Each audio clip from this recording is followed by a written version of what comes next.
Welcome to the Astro Psyche. This is your weekly astrology forecast for September 29th through October 5th. And this week shows themes of healing your voice, healing your sense of self expression. This week we have Mercury making an opposition to Chiron, as well as a square to Jupiter, and some other aspects that are happening this week, particularly around healing, clearing, and bringing healing and empowerment to your ability to express yourself. It's so good to be here with you today. My name is Shawna McGrath. I'm a depth psychotherapist and an astrologer, and I'm honored to share the astrology of this week from a depth psychological perspective. So let's begin with the lunar cycle. So we start the week with a first quarter moon in Capricorn. And the first quarter is immediately following the new moon. We had a new moon solar eclipse in Virgo last week, so we are moving forward, we're waxing, we're growing, we are moving further into the light of conscious awareness of things. This is the first quarter moon. And the first quarter moon is a square aspect between the moon and the sun. And so in this case, it is happening in Capricorn on Monday, September 29th at 4:54 p.m. Pacific time. So Monday, maybe Tuesday, depending on where you are in the world. And first quarter moons are known to be a crisis of consciousness. A crisis of consciousness, a crisis of action, a crisis of how we want to move forward with something. Now, usually the first quarter moon is crisis of action, and then the last quarter moon is crisis of consciousness. And I see these as a bit of both, because what's happening on the outside, what we are physically doing, is inherently connected to our internal experience, to our consciousness, and vice versa. So this week, emotionally, psychosomatically, there is something around finding a path through tension or maybe internal or external conflict. Finding the pathway through, I think, is really a theme of the first quarter moon here in Capricorn. And this to me feels dynamic. It's Capricorn moon and Libra sun, which are both cardinal energies, cardinal signs. And the cardinal signs are about initiating, beginning, and excitedly moving something forward, about adventuring into sometimes the unknown or sometimes something that is simply exciting. And so there's some momentum here. And particularly whenever we have the moon in Capricorn, there is a sense of determination, a sense of stamina. This particular quarter moon also connects into some of the other transits this week. And so I'm going to leave it there for a moment and talk about that when we get to those transits. But I want you to know that this particular point in the lunar cycle, there's a fair amount of emotional momentum. And wherever you feel that, this sense of, emotional momentum, this internal push to do or be or explore or try or investigate, there's something there for you that is connected into a broader experience or a broader storyline. Okay, so also this week, the sun in Libra will make an opposition to Ceres, the asteroid Ceres in Aries. And so this shows us that there is possibly so many different ways that things can manifest always. One way that this can manifest is bringing light, bringing awareness to maternal or motherhood themes, bringing light and awareness to maternal or motherhood relational dynamics. And this could be what we would say intrapsychic within your own psyche, things coming up around your own experience of motherhood, whether that is your experience of motherhood, um, being a mother yourself in whatever way that shows up for you, um, or your experience of the arc of personal mother or maternal figures, or the archetypal symbol of mother maternal qualities, what that means to you at a more universal or yeah, like this idea of what it means to have an experience with the maternal. Could also be interpsychic, which is between psyches, so between you and someone else. So there could literally be something that comes to light here around a person or people in your life who you experience as maternal in some way.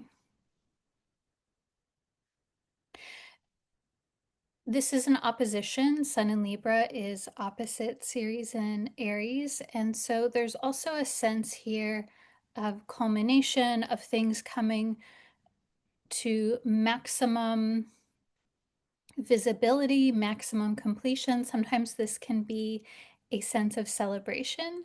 Sometimes it can be where we're feeling more intensely and things become more apparent. There's sort of, can also be this sense of things have been building to a certain point this week.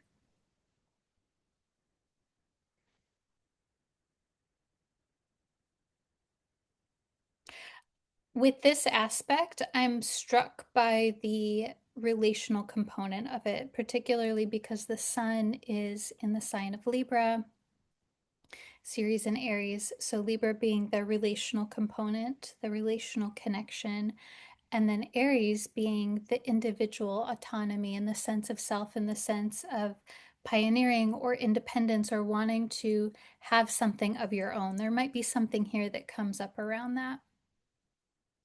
Now, also along the lines of relationships, the planet Venus in Virgo will make a conjunction with the South Node this week. And by its very nature, it will also make an opposition with the North Node because North and South Node are a pair, they're a duo. And so this conjunction has been building. It's exact this week. We're going to be feeling it. It's operative this entire week. And it is exact this Saturday, October 4th at 2:20 a.m. Pacific time. So Saturday, Sunday is when it's at its peak. The South Node and the North Node tend to be these sensitive points where we can connect in with greater possibility, the possibility to welcome new things in, the possibility to release and to dissolve.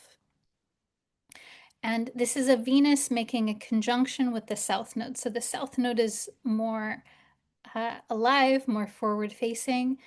The way that I see this is a continuing to clear, continuing to clear, continuing to release, continuing to dissolve. South Node is so much about dissolving, releasing. South Node can also be about connecting in with the unseen world. It can be about connecting in with the things that we just naturally have an inclination toward. And so there's some healing around this that's happening. My sense is that this is connected in with whatever came up for you around the eclipse season in September.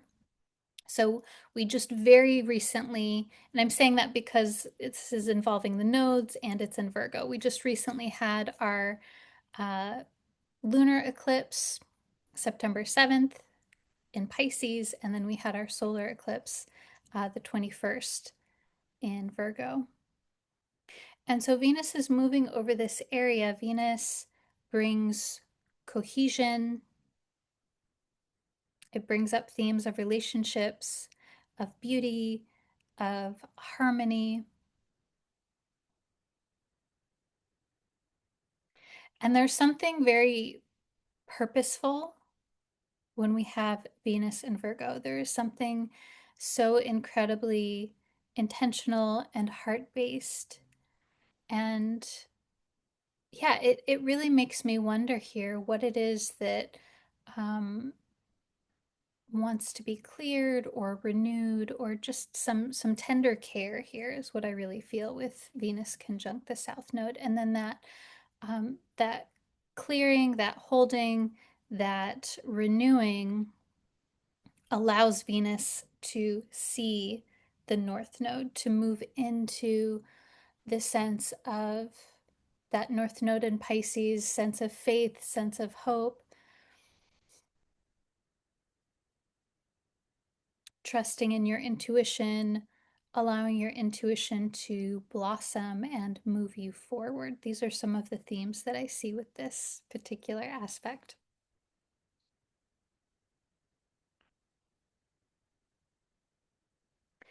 Um, I also, right before I came on to film this, I pulled an archetype card. I was just inspired to do that for you today at the beginning here. And I was going to share it at the beginning, but I forgot. And now feels like the appropriate time to share that because we're going to be talking about Mercury's aspects that are happening this week.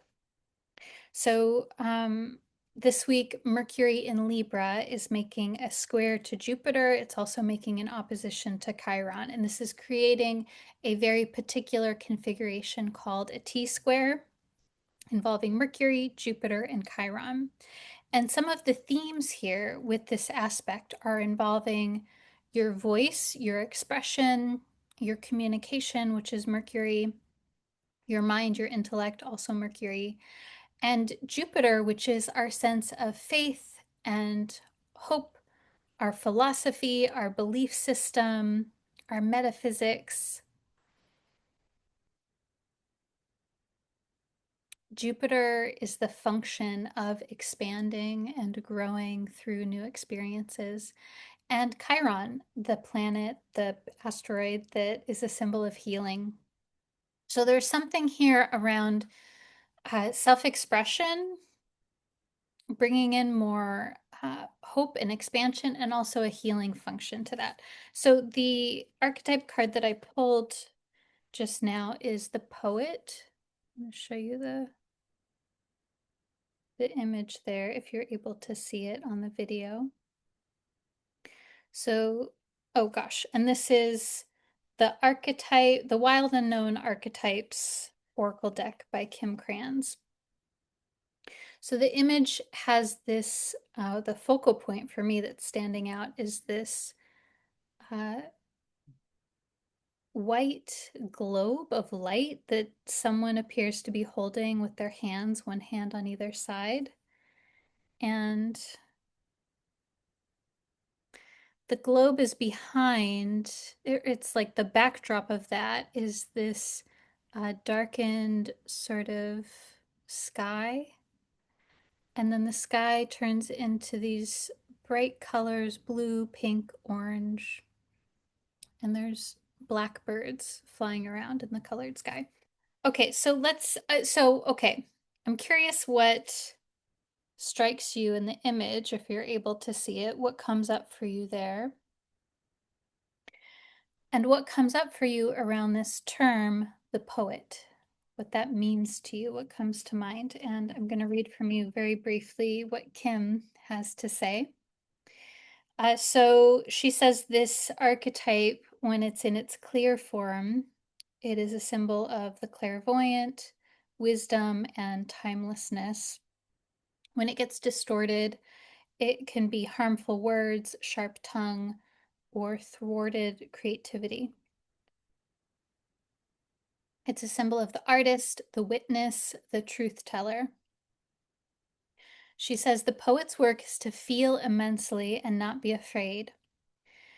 They must seek out truth in the darkest corners of the world and carry it back for all to see. This unique capacity resides within all of us, regardless of our relationship to creativity.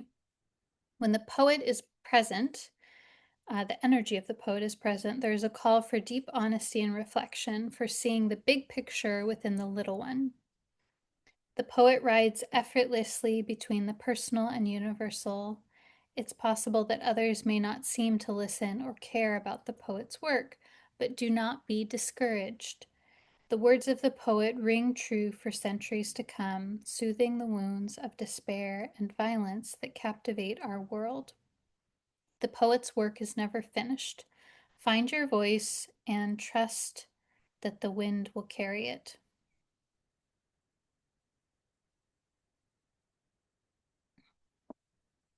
So I find this very interesting because when I was preparing for this reading, I felt a dryness in my throat. And to me, I got this message that was also something around healing your voice. That's a theme this week. And afterwards, I pulled this card. So there's something here around your voice, not your little literal voice, though that may be the case, but the archetype of the voice, your sense of expression. And um, I'm struck by this saying what you see, finding your voice and trusting that what wants to come through for you, there is meaning and purpose. We need that from you. Whatever wants to come through there, that is important. So to go back, and so I'm of course curious what comes up for you there, how this is landing with you. So when we have Mercury in Libra making this square to Jupiter in Cancer, we're talking about Mercury, the function of making meaning of things, the function of analyzing things, of also bridging things together. Mercury is so much about bridging.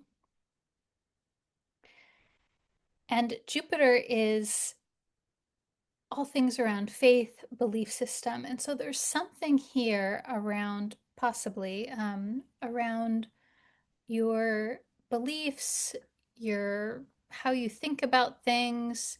And I'm wondering if there's something here coming up around wanting to learn or study or express yourself in bigger ways, to take up more space with how you express.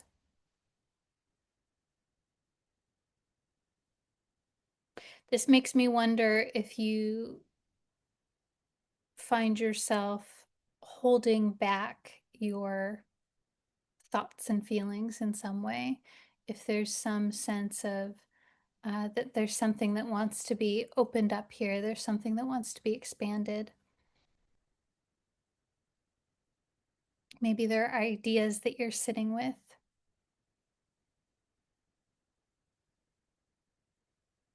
And then when we have Mercury opposite Chiron, this to me is a tender transit because Chiron is a symbol of our wounds, the things that are vulnerable, the things that over a lifetime need tending, need loving, attentive care, and that we return to over and over again. And over time, um, we get very practiced at giving attention to these particular areas or dynamics in our life. And so collectively, what's happening now is there is a call to heal something around your intellect, your self expression, how you communicate in relationships, how you think about relationships, possibly.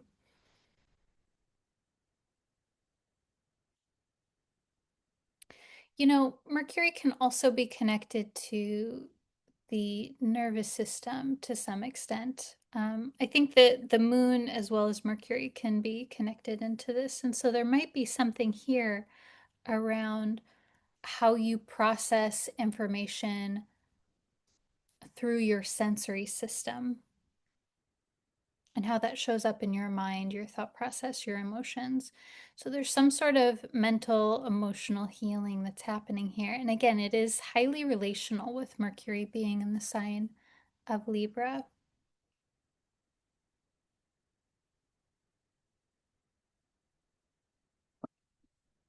So what's happening here is this creates this T-square where Mercury is opposite Chiron, and that's being squared by Jupiter.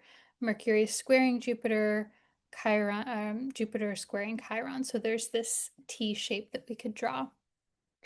And this is also really important because this means that Mercury, the slower moving planet, is coming in to this existing square between Jupiter and Chiron. And so I realize I'm throwing a lot of info at you. You just let this wash over you and take what resonates with you.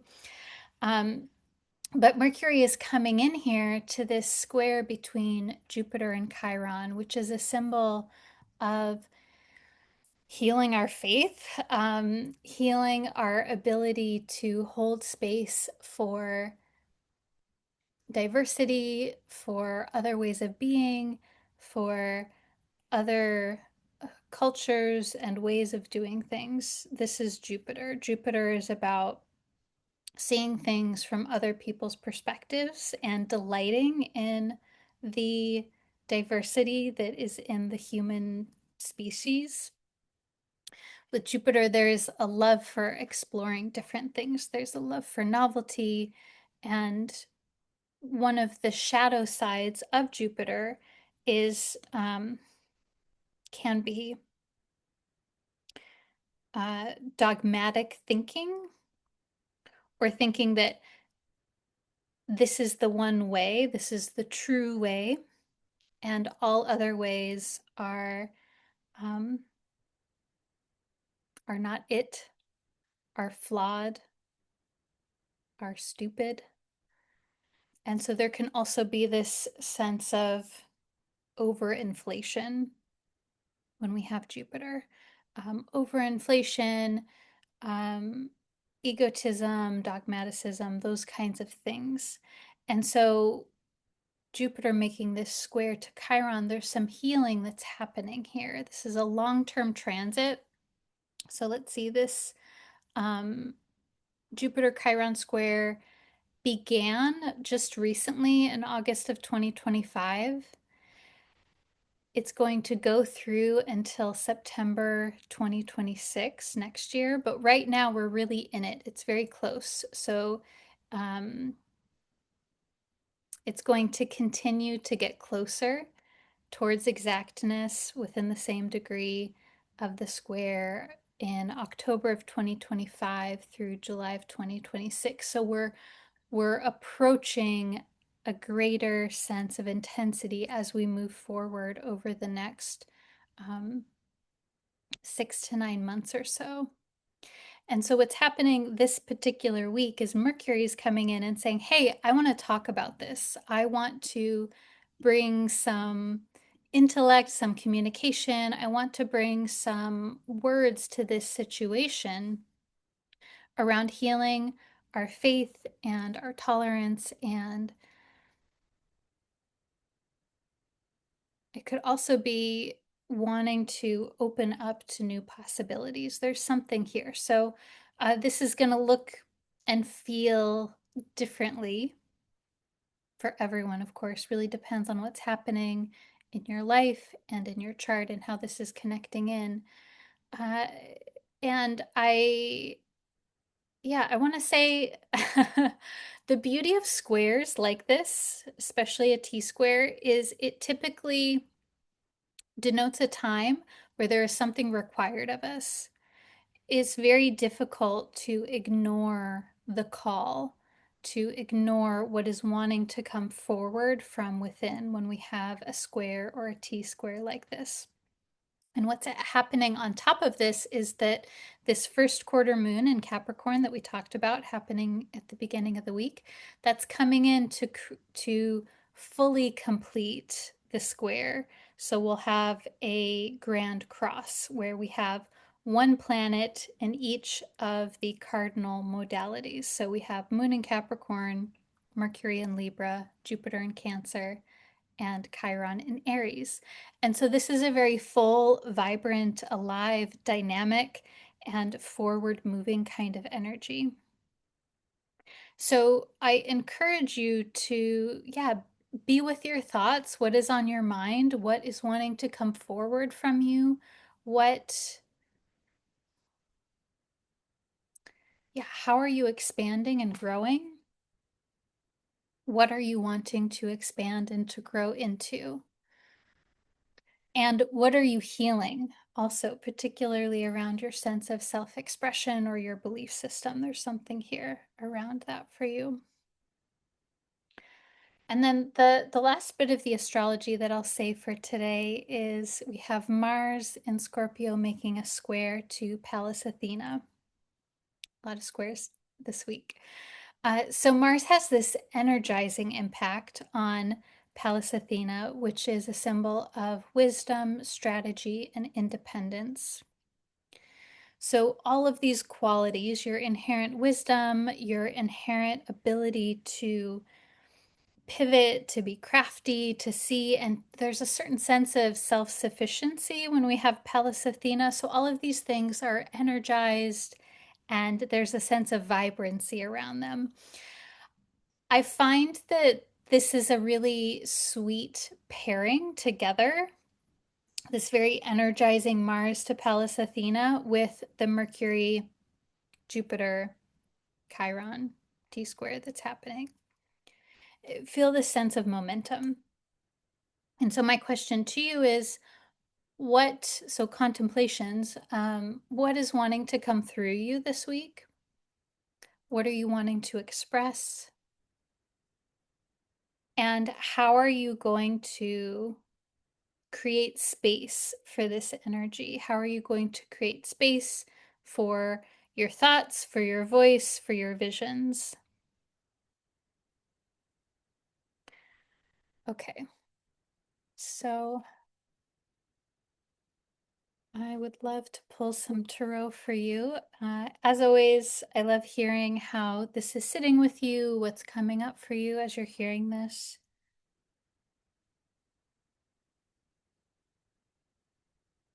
If you're not already, you may wish to find yourself in a comfortable place, position that feels relaxing to you. And close your eyes or focus on something in front of you. And then imagine that you have strong, capable tree roots that are growing down into the ground, all the way to the very center of the earth, where there is this beautiful orb of light at the very center of the earth. And this light radiates up through your tree roots, through your body, up and out through the top of your head, creating this beautiful protective bubble of light from the earth through your body and around you. You may wish to invite in the presence of your higher self, spiritual guidance team, ancestors, whoever or whatever are that benevolent guiding force for you. Ask that they are here to protect you, to help you, and to communicate with you in a way that you can easily understand right now.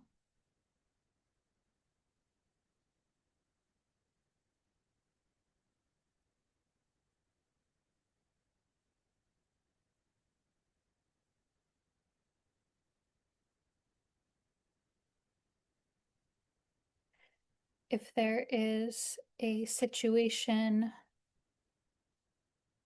or a wondering that's on your heart, you can hold that in your awareness now.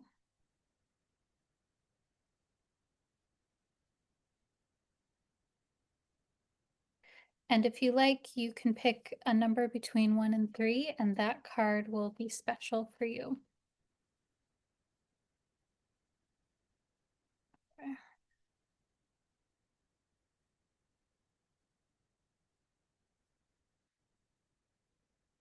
Mm.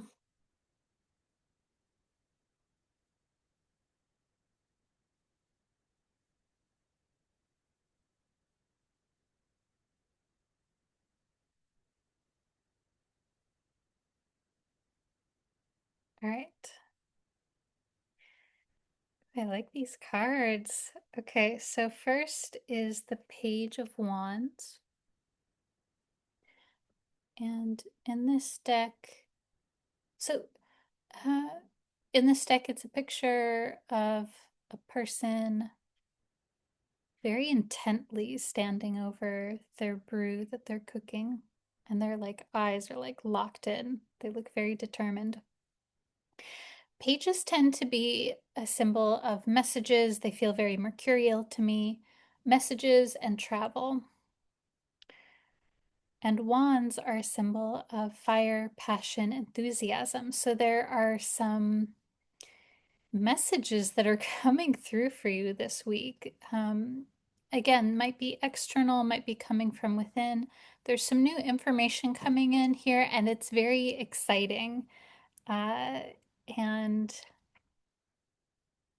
I feel a sense of intensity around the information or the messages, or uh, I even am feeling into the pages sometimes being a symbol of travel, where maybe there are things that are moving around in your consciousness, things that are moving around in your psyche.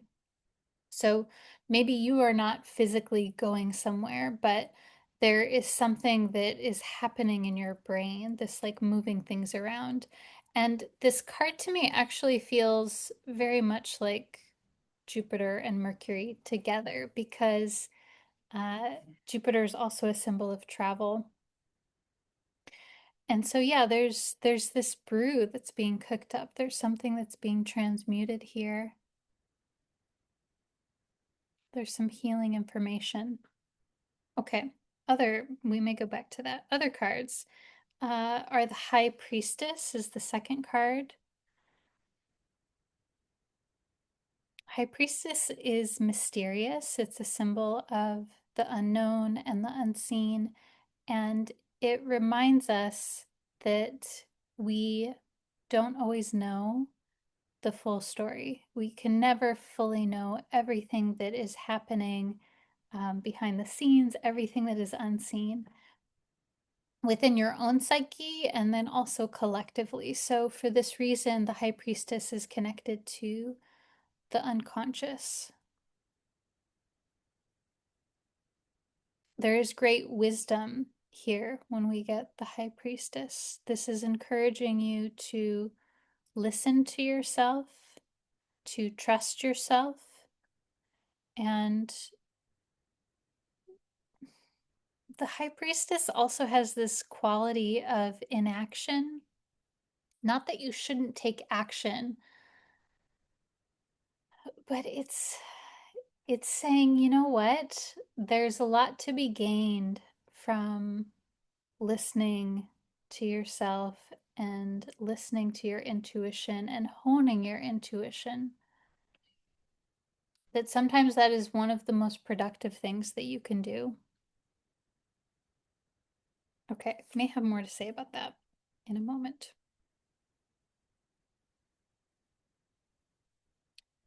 Third card is the Queen of Wands. If there is any, well, okay, do I want to say that? Okay, yeah. Queen of Wands is one of the cards that most talks about taking up space, saying what you have to say, and embracing your inner boldness, your inner um, authority and influence, and just being who you are. This is so much the Queen of Wands. So I think it's interesting. We got two wands and then a high priestess. So there's some fire here and there's some water here going on. The queen is about embracing the truth of your own sense of self, your creativity. Um, it's about taking up space and having the passion and enthusiasm and boldness to do that, particularly when we have the Queen of Wands. When I see the High Priestess and the Queen of Wands, this to me indicates an empowerment via your intuition, empowerment via listening to yourself, empowerment via being connected to yourself. That actually going within and going inside of your own psyche, your own wisdom, your own experience, whatever that is, that there is something about that internal dipping in that is inherently empowering and confidence building, and that helps you to show up in the world in the way that you need to. Queens can sometimes talk about how we show up, particularly in service of others, or when we're responsible to others, or maybe when we're in a leadership type position. So there's something here around uh, going inside first, working through the unconscious first. And there might be this like going back again and again and again. That is my experience, is that we constantly go back and reflect on, okay, wait, what am I actually feeling right now? Um, and so, yeah, actually, the way that I'm looking at this, the Page of Wands seems one manifestation of this first card could be a waking up to something, a realizing of something. And it's this one one little thread or one little idea that gets tossed in the soup, and then that initiates a process of exploration. And when you see that process through, when you actually really go into the High Priestess, again, in whatever way that is for you, when I think that it actually can it can be sometimes challenging to go into the High Priestess energy because it's subtle and it's quiet. And for many of us, that High Priestess energy requires